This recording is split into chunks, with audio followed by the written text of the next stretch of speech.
New at 10, a Grafton police officer's winter vacation interrupted by an in-flight emergency. He jumped into action to save a young woman who stopped breathing on his flight.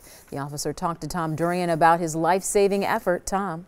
Yeah, Shannon, Officer Andrew Mammon was returning from vacation on that flight from Florida to Chicago when his experience as a first responder likely saved this girl's life.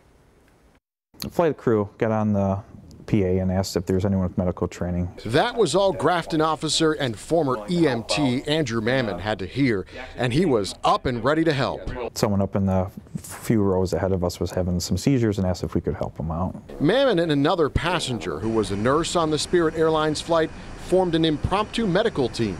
The nurse and I, we picked her up, put her on the floor in the emergency aisle. The seizures were getting more frequent. She had about a total of 17 while on the flight for about 45 minutes. On top of this, the girl started having an asthma attack. At what point, when you were helping her out, I mean, you knew it was serious, but then that you thought, well, this is really serious? Yeah, at the point where she stopped breathing, I said this is extremely serious, especially with the amount of seizures she was having on top of it with the asthma. Is a very dire situation at that point.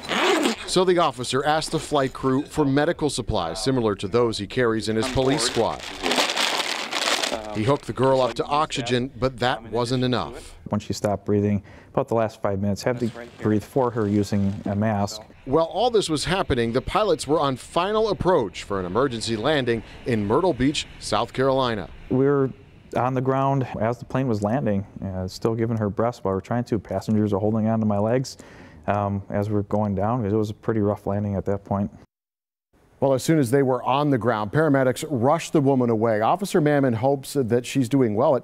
He doesn't even know her name. He's hoping that maybe you share this story online and he'll be able to get an update. Because the flight was headed to Chicago, it is possible that she lives somewhere in or near Wisconsin. I reached out to both Spirit Airlines and the Myrtle Beach emergency responders, but haven't heard back yet. Charles? All right, Tom, keep us updated.